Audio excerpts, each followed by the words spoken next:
Hello, and thanks very much for taking the time to join me so I can show you how you can benefit from predictive accounting.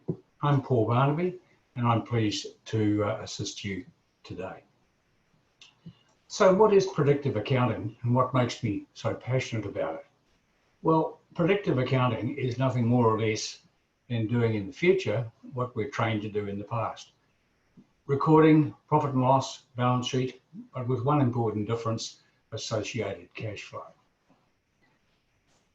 I'm a chartered accountant, and during my time in funeral practice, because I was managing partner of a second-tier firm, I developed this interest and later a passion for this, what I call predictive accounting. And I now consult and implement and train in that area, with specific emphasis on financial analysis, strategic planning, and of course, budgeting and forecasting. I have my own consulting practice styled beyond accounting technologies, and I'm also the regional integration for Asia Pacific for a US-based company called Plan Guru, who have a purpose-built tool specifically for that purpose. So I've worked with many hundreds of CFOs, accountants, and people in business, and I like to think that my role is to help you look like a superstar. So in these strange and stressful times, the need has never been greater for strategic plans and budgets.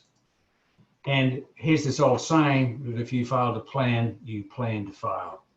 And that is never more true than it is today.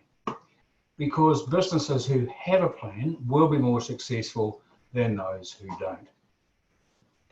And in particular, by setting financial targets and then measuring actual results against those targets, you're going to be more focused on the strategies that contribute to success in your particular business.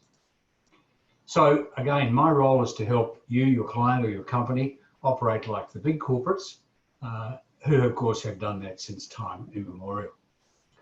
And I do that by implementing in particular three-way budgets and forecasts.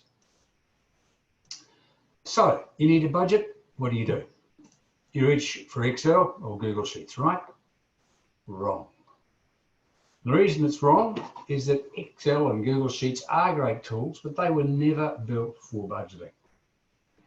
Have a look on the net for a fellow called Professor Ray Panko. He has published some research papers which show that 91% of published spreadsheets have got errors in them that their authors don't know about. And that's pretty scary. But secondly, building a budget in a spreadsheet is going to take 10 times as long as if you use a purpose-built tool. So why would you bother? There are a choice of applications out there, and I can help you choose the best for the technical features and obviously comparison with the cost.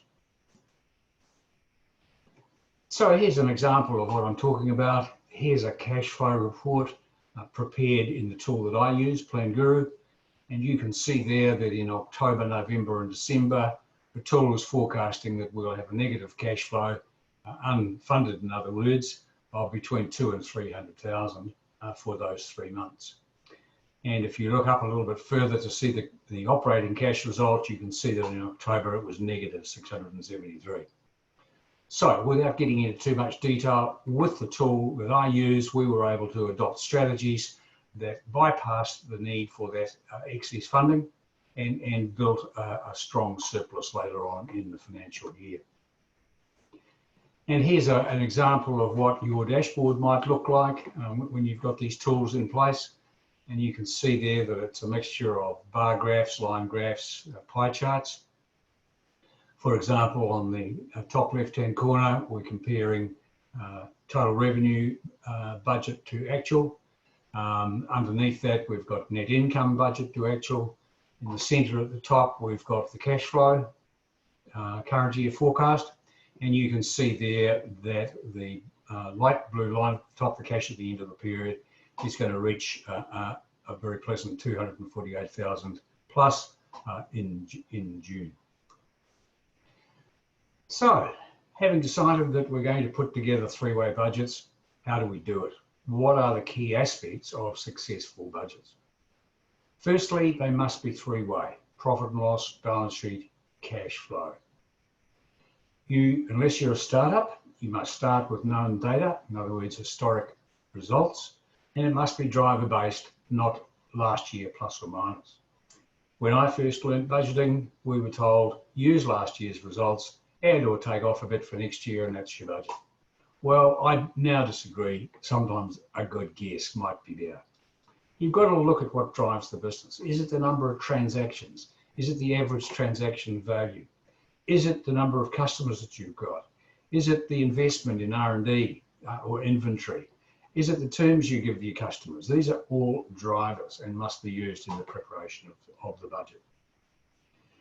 Clearly, you should allow a budget, but also a rolling forecast.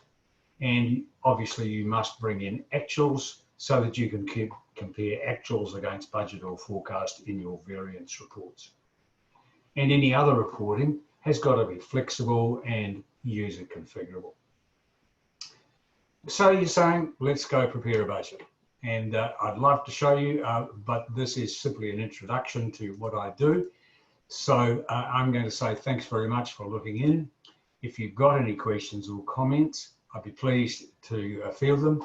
Just send them to me at paul@beyondaccountingtechnologies.com, or there are my phone numbers, both landline and in mobile.